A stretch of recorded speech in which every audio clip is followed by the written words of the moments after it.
Welcome to the Morning Walk with Murty Digital Stroll. So glad to be here. You know, I was prepping my notes for our session today, just trying to figure out the right entry point for all this, and I stumbled across this completely fascinating text. Oh, yeah. Yeah, it was titled Influence of Murty Since 1st August 2025, Write.as. And honestly, reading it felt less like reviewing some dry document and much more like, I don't know, catching a spark from a fellow traveler on the exact same road we're on. Oh, I totally know what you mean. It really is a remarkable piece of documentation. It's like the perfect catalyst for what we do here. It just illuminated everything. Because it maps out a way of existing on the internet that, frankly, most people can't even fathom right now. Exactly. And that brings us to the core mission for you, the listener, today. We aren't here to just summarize a text or rattle off a timeline of events. Right. As curators of this space, our goal is to look through what we call the digital prism. Yes, the digital prism. We want to extract the actual legacy code of lead architect Murty BVNS. We really want to see how the entire architecture of Project Antaryami functions beneath the surface. And looking through that digital prism, it reveals this fascinating synthesis. I mean, we are looking at a man who has managed to blend an astonishing 50 years of traditional business experience with 25 years of grassroots tech volunteering. Which is wild. It is. And he merges it all into this incredibly modern philosophy he calls Gurukul 2.0. It's really where profound spiritual discipline directly intersects with sovereign cutting-edge technology. But right out of the gate, looking at this through my lens, looking at the raw metrics, the systems, the migration away from legacy platforms, there's a glaring paradox that we just have to crack open immediately. Okay, let's hear it. We're looking at a creator who is actively building a highly public 500-person rural workforce franchise, right? Right. But at the exact same time, he is deliberately hiding a massive, intellectually rigorous audio ecosystem completely out of the view of search engines. It sounds completely counterintuitive. It sounds like a mistake. Yeah. I mean, usually if you are building a public workforce and aiming for a massive physical goal, you want every single piece of content you produce screaming for attention on page 1 of Google. Of course. You want maximum visibility. But to understand the legacy code of lead architect Murty BVNS, you have to realize that this isn't a mistake. It's actually a filtration system. The filtration system. Yeah. And to see how it works, we first need to map out where the public facade ends and where the actual intentional building begins. We basically have to start with the visible anchor, which is Project Antaryami. Right. So let's look at that storefront. Yeah. The public, highly visible face is the VA Academy, living over at antaryamindia.org. And from a pure systems perspective, the structure is brilliant. It really is. It operates on a micro-franchise model. We're talking about a remarkably low investment starting point of just 25,000 rupees for registration. And just to be clear for you listening, that is not a fee for some, flimsy PDF course. That actually includes a fully refurbished PC setup. That's a huge detail. It is. And the stated mission is incredibly aggressive. He's empowering over 500 rural virtual assistants within 3 years. And eventually scaling that vision to 25,000 VAs, which is just massive. Yeah, it's a huge jump. But look closely at the initial vanguard for this project. The first wave consists of 100 ex-Sashivalayam women. Which is a crucial detail that we definitely need to unpack. Yeah. Because for anyone unfamiliar with the Sashivalayam system in Andhra Pradesh, this is the village secretariat system. Right. These are women who have already been working at the grassroots level of local governance. I mean, they know how to navigate bureaucracy, they know administrative workflows, and they know their local communities. They aren't starting from zero. Not at all. They are an incredibly strategic, highly capable first cohort for a virtual assistant network. And when you look at that strategic deployment, you have to see the cultural and spiritual weight driving it. Yeah, tell me about that. Because this is not some venture capital startup looking for a quick exit in 3 years, you know? Right. This isn't a gig economy platform trying to artificially undercut labor costs. This is an 8-year long-term journey. The ultimate destination is the creation of a debt-free holistic township. A debt-free holistic township. Exactly. And it's going to be funded entirely by the revenue generated by these rural virtual assistants. That is Gurukul 2.0 in action. Got it. It is about taking total holistic responsibility for the well-being of the student and the community, rather than just handing them a temporary remote job and wishing them luck. It's an inspiring, massive physical goal. Yeah. But here's where my alarms start going off as an auditor. Uh-oh. Yeah. I look at this bustling storefront on Google Maps. The branding is solid. The public Facebook page has over 6.3K followers. People are in the comments interacting with the explainer videos. It looks like a healthy digital funnel. But then you look for the actual factory where his deepest thoughts and philosophies are produced, and it's completely underground. Deliberately so. Well, I have to push back on that strategy. Because if I look at his older public profiles, like his Medium account from 2017, his Instagram, his River Nation profile, they're completely dormant. Right, abandoned. But worse, his flagship audio content, his actual intellectual property, is entirely unsearchable. If a curious listener goes to regular public Spotify or YouTube and searches for his podcasts, they will just get served unrelated shows. Yeah, they won't find it. So if you need capital to build a debt-free township, isn't this a massive marketing failure? I mean, by hiding his life's intellectual work, isn't he starving his own project of the reach it needs to survive? See, if the goal was vanity reach, yes, it would be a failure. Okay. But lead architect Murty BVNS is building something fundamentally different. He is building a community of high intent. Right. If you leave your front door wide open on a busy highway, you're going to get a lot of noise, a lot of passing traffic, and very little commitment. Oh, that makes sense. This invisibility is a deliberate architectural choice. It forces the listener to actually seek the workout. And that leads us into what is actually being produced in the underground space, which is the bilingual audio ecosystem. Okay, let's unpack that ecosystem because the sheer output is just staggering. It is a monster output, but it's structured with incredible precision. He has built a dual podcast structure that functions as a bridge for digital migration. Right. You have the English arm, Morning Walk with Murty, and its Telugu companion, Antaryami. And just to clarify for you listening, these are not 5-minute hot takes on the Daily News. Oh, not at all. These are what he terms Gurukul sessions. Yeah.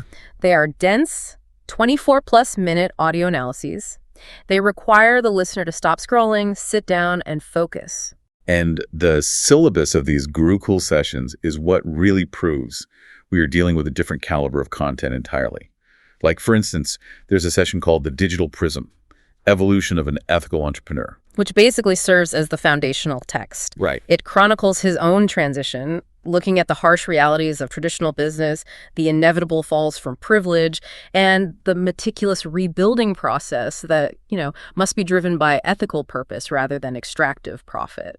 Then you move into the systems analysis with the tech rental trap and digital sovereignty. And this is the kind of stuff that fascinates me. Oh, me too. It is a profound exploration into why creators and businesses need to stop renting their fundamental tools from massive tech conglomerates and actually start owning their own platforms. But he doesn't just stick to tech. He applies that exact same analytical lens to massive societal infrastructure. Look at the session titled The Concrete Bank Account. Yes. This is a brilliant exploration of India's ghost flat paradox. Which is such a vital concept to grasp. Absolutely. The ghost flat paradox refers to the economic and cultural phenomenon where massive amounts of wealth are poured into empty concrete structures as a way of hoarding value. Leaving countless apartments completely unoccupied while millions need housing. Exactly. And lead architect Murty uses this to explore the implications of dead capital. Why does an IT architect care about ghost flats? Right. Because a ghost flat is exactly like a dormant social media following. It's a massive structure that looks valuable on paper, but produces zero actual kinetic energy or community value. It is dead architecture. That is a phenomenal connection. And he also tackles the bleeding edge of how architecture is shifting reality right now. Well, the AI stuff. Yes, there's a session titled Savera, India's AI Political Influencer. And I want to be incredibly clear here for you listening. Murty is not taking a political side in this session. We are not taking a political side. Right, strictly neutral. Strictly objective. It is a structural look at how artificial intelligence is being deployed as a political phenomenon. It's an examination of the tool, its mechanics, and its impact on the human psyche, entirely neutral regarding the underlying politics themselves. Which is the true purpose of a Gurukul. A Gurukul isn't there to tell you who to vote for. It is there to teach you how to objectively analyze the changing reality around you. That's beautifully said.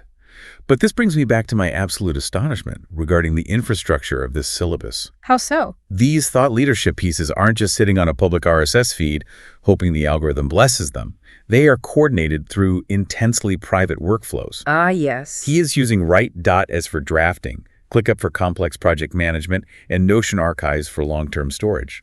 The search engines can't index this wisdom because he hasn't invited the crawlers into the building. He is treating his intellectual property like sovereign physical land. Exactly. You don't just grant universal public easements across your farmland and let anyone take what they want. Which is the perfect transition to the actual literal tools he is using to secure that land. Because if your entire philosophy is built around escaping the tech rental trap, you can't just be a podcaster talking about it on a rented Mac or Windows machine that is constantly phoning home to a corporate server. Right, you'd be a hypocrite. Exactly. You have to actually build the escape route. And this is the defining evolution of lead architect Murty BVNS. This is where he sheds the skin of a pro blogger or a corporate consultant and takes on the mantle of a true lead architect. Yes. He isn't just commentating on the digital landscape anymore. He is actively coding sovereign systems. So let's look at the absolute crown jewel of those systems, which is Shadowfetch Linux 2.1.1, codenamed Umbro. This is a remarkable achievement. He has released a highly customized, privacy-focused Debian derivative. And for those who aren't in the weeds of Linux distributions, think of Debian as the ultimate open source concrete. That's a good way to put it. It is a highly stable foundational operating system that doesn't belong to any one corporation. Murty has taken that bedrock and designed an environment specifically engineered to act as a digital sanctuary. And it's not just a secure operating system. He has integrated 100% local AI agents directly into it specifically, models called Hermes and OpenClaw. We really need to explain what local AI means here because it changes the entire power dynamic. It really does. Right now, when most people use artificial intelligence, when you type a prompt into ChatGPT or Claude, that prompt leaves your computer. Yep. It travels hundreds or thousands of miles to a massive server farm in Silicon Valley. It gets processed on hardware you don't own, and in many cases, your private thoughts and data are ingested to train a model owned by a billionaire. Exactly. When lead architect Murty uses Hermes and OpenClaw inside Shadowfetch Umbro, the processing happens locally, right there on the physical chips inside his own machine. The data never leaves the room. The AI works only for him, on his hardware, within his sanctuary. It requires no internet connection to process his thoughts. Wow. And I want to emphasize, this isn't just some obscure hobby project. This release actually caught the attention of serious tech reviewers, including Jack Wallen over at ZDNet. Really? Yeah, he took Umbro for a test drive and fully validated its architecture. That kind of validation from a veteran open source journalist proves that this isn't just philosophical musing, it's highly functional, secure technology. Yeah, absolutely. And you have to look at where the discipline to build something like this comes from. We are talking about a man known for undertaking 144-hour meditation sessions. Wait, 144 hours, like straight? Yeah, 6 consecutive days. That is insane. 6 days of absolute unbroken mental discipline. Right. That is not just a casual mindfulness app exercise. That is architectural level mental control. Yeah. And when you realize that, it suddenly makes perfect sense how he can sit down and meticulously build a custom Linux operating system from scratch. The spiritual discipline required to sit in silence for 6 days translates directly into the technical discipline required to code a digital sanctuary. The analogy that perfectly captures this for me is the difference between living in a skyscraper versus digital homesteading. Oh, I like that. Look, most of us right now are just renting an apartment in big tech skyscraper. It's comfortable, the temperature is controlled, the maintenance guy comes when you call. Sure. But they can change the locks at any time, they can raise the rent overnight, they have cameras in the hallways. It's true. What lead architect Murty is doing is entirely different. He has packed up, walked out to the digital frontier, and chopped his own digital wood. He has dug his own well. He really has. Shadowfetch Umbro is the cabin he built, and Hermes and OpenClaw are his apprentices working inside. The door is locked from the inside. It is absolute digital sovereignty. It is. But I have to put my auditor hat back on for a second because this is where the rubber meets the road. Okay, lay it on me. Building a digital cabin and envisioning a rural, debt-free township is incredibly inspiring. But a custom Linux OS doesn't automatically pay for hundreds of refurbished PCs, you know. Right. Vision alone doesn't sustain a 500-person workforce. How does lead architect Murty BVNS ensure this entire ecosystem actually survives, scales, and remains solvent without burning himself out? That is where the spiritual discipline of the Gurukul merges with modern, ruthless analytics. Okay, how so? He deploys what is described in the legacy code as a lean measurement OS. And when I say lean, I mean it is designed to completely eradicate vanity metrics. He dedicates a highly constrained 30 to 45 minutes a week to this framework. Just 30 to 45 minutes a week. That is it. Just a fixed, intentional slot. There is no endless scrolling, no checking the dashboard every 2 hours to see if a line went up. That's wild. And the entire measurement OS revolves around a single North Star metric, right? So for example, instead of asking the algorithm, how many likes did my video get today? The North Star metric is completely grounded in reality.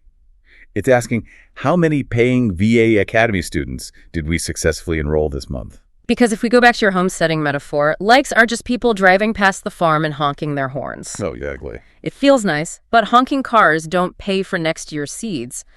The North Star metric is the actual crop yield. It is the only metric that funds the debt-free holistic township. Precisely. And to track that yield, the measurement OS breaks down into 4 highly specific pillars across his multi-platform framework. Right. First, there is reach. This is at the top of the funnel. Are people actually discovering the Project Antaryami explainer videos on Facebook or YouTube? But reach is nothing without the second pillar, which is engagement. And he doesn't define engagement as passive views. Right. He is looking for saves, for meaningful comments, for extended watch time. Are people actually stopping their cars and paying attention to the message? Then we move down to community and loyalty. This is where a casual follower transitions into someone sending a direct message. It's the people who consistently show up to the Gurukul sessions week after week. The real core community. Exactly. And finally, the most critical pillar, monetization. This is where the ecosystem proves it can survive in the real world. Are consultation calls being booked? Is revenue actually being generated to sustain and expand the VA Academy? When you look at this strict, unyielding approach to data auditing, it is a profound modern expression of what I call digital dharma. Okay, unpack digital dharma for me. How does a sales funnel relate to dharma? Well, dharma at its core is about action, duty, alignment, and order. In the digital age, human beings have a finite amount of deep work energy. We only have so much focus to give. That's very true. Digital dharma is the disciplined practice of focusing your precious, limited energy exclusively on the platforms and actions that bring true value and build genuine community. It means looking at the data from your measurement OS and making hard, unemotional choices. You give me an example. Let's say his Facebook page is generating massive reach, lots of vanity views, but the measurement OS shows it brings in 0 actual engagement, 0 loyalty, and 0 monetization to support the rural VAs. A lot of creators would just keep posting on Facebook because the big numbers feel good. Exactly. But digital dharma dictates that you do not stay sentimentally attached to a dead structure. You put it. Wow. You stop pouring energy into the ghost flat. You redirect that precious focus to the private workflows, the direct messages, and the platforms that actually generate the North Star metric. That is a completely radical reframe. Yeah. Takes data analytics, which, let's be real, most people view as a soul-sucking corporate chore, and turns it into a daily practice of intentional living. It really does. And it makes me want to pause and push back on you, the listener, for a second. Think about your own habits. How many of us are tracking our digital lives with even a fraction of this intention? Probably very few of us. Are you regularly auditing your own screen time to see if it actually leads to real engagement, a stronger community, or tangible real-world value? Or are you just blindly scrolling, willingly handing your deep work energy over to corporate algorithms that couldn't care less about your own personal North Star? It's an uncomfortable question, but it's the exact question Gurukul 2.0 demands we ask ourselves. So as we bring this digital stroll to a close, we need to synthesize everything we've pulled through the digital prism today. Right? We have mapped the highly visible franchise and the deliberately invisible audio ecosystem. And the legacy code we've extracted reveals an incredible duality. Lead architect Murty BVNS is no longer just a consultant passing along theory. No, not at all. He has evolved into a true builder, a digital architect. But what makes his architecture so resilient is the foundation it sits on. He is taking ancient, profound spiritual roots, the discipline of 144-hour meditations, the holistic duty toward community, and he is powering that ancient vision with a fiercely independent high-tech future. A custom Linux operating system, 100% local, offline AI, cloud-based networks, empowering hundreds of rural women with grassroots governance experience. It is the ultimate manifestation of Gurukul 2.0, the ancient wisdom and the sovereign future, perfectly woven together to solve problems in the present. And the beauty of this is that the blueprint is right there for anyone willing to decode it. Whether you are listening right now because you want to figure out how to empower rural talent in your own region, or you are trying to design a complex, bilingual content ecosystem, or maybe you are just exhausted from the tech rental trap and want to reclaim your own digital sovereignty. The blueprint exists. It exists. It is partially operating out in the open on Google Maps, and it is partially secured in the quiet shadows of private workflows.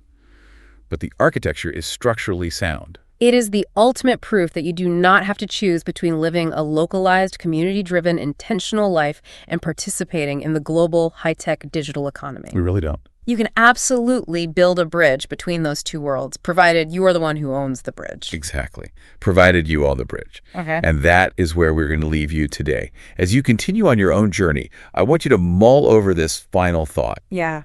We are rapidly migrating deeper and deeper into the AI era. The frontier is expanding, whether we are ready for it or not. The question you have to answer is, are you consciously coding your own digital sanctuary and writing your own legacy code to protect your focus? Or are you just wandering through the skyscraper, leaving scattered pieces of your data behind for other people's algorithms to harvest? Think about it. Think about it. We will see you on the next stroll.